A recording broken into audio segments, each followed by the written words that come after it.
We're just sweeping up so that we can actually put the Blueskin on. Once that paint becomes sticky enough, we stick the Blueskin on, and Blueskin's just a water protective layer that goes from the top about just where the ground is roughly, and then comes down and covers over the footing, so any water that hits from the ground hitting the wall is going to leak right down and into the weeping tiles.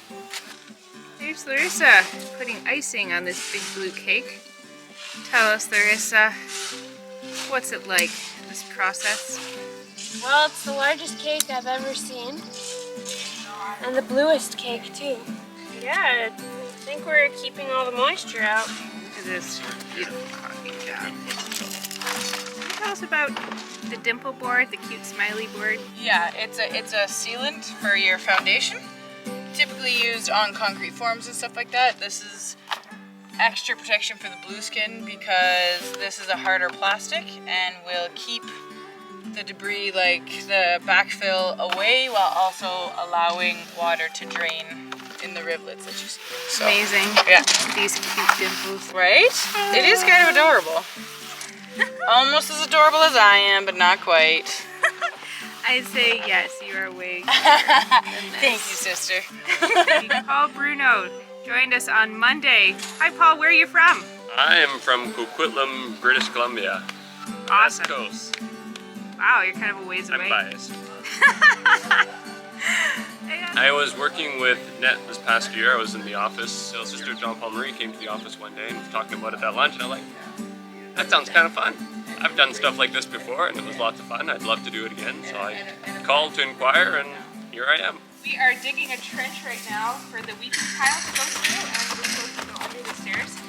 However, Serge, the awesome plumber guy who's working over there, lent us his pickaxe because gravel is kind of hard to shovel through.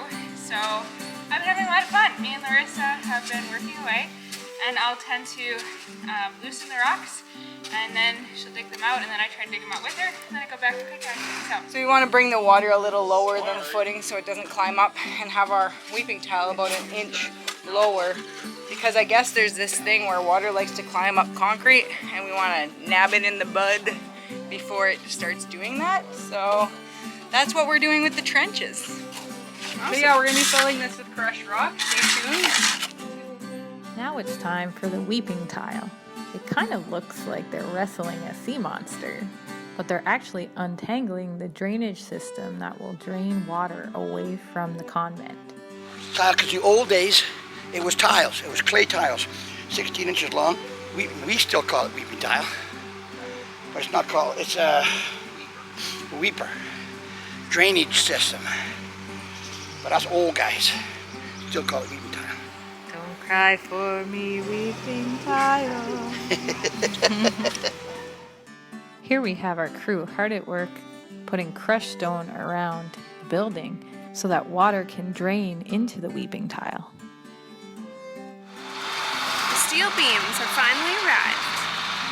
We're going to drill into the steel and mount some brackets, and then these brackets will ultimately be drilled into the other beams so that the beams intersect. So now I'm excited to get drilling these things.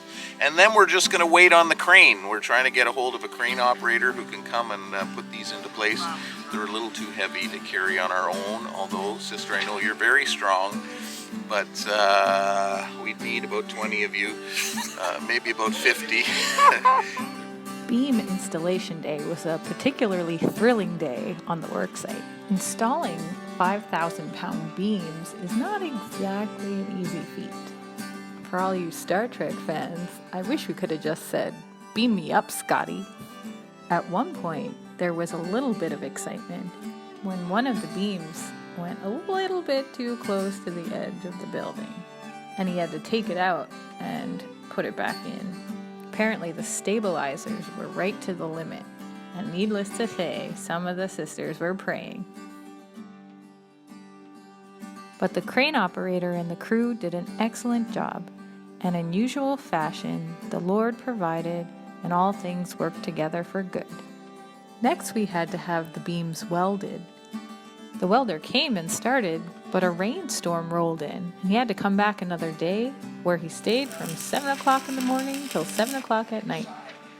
Up next, we had to prepare the floor, make sure it was all level so that we could put insulation on top to get it ready to pour concrete. First, we had Fox blocks, then we had Blueskin, now we have Bluefox. I hope we can get all these things straight. Then the crew had to attach some steel mesh to the insulation to act as a structure and a strengthening for the concrete floor when it's poured. So I guess what you have to do is loop it through, pull up hard, and then there you go. That's it, that's all. That's all she wrote.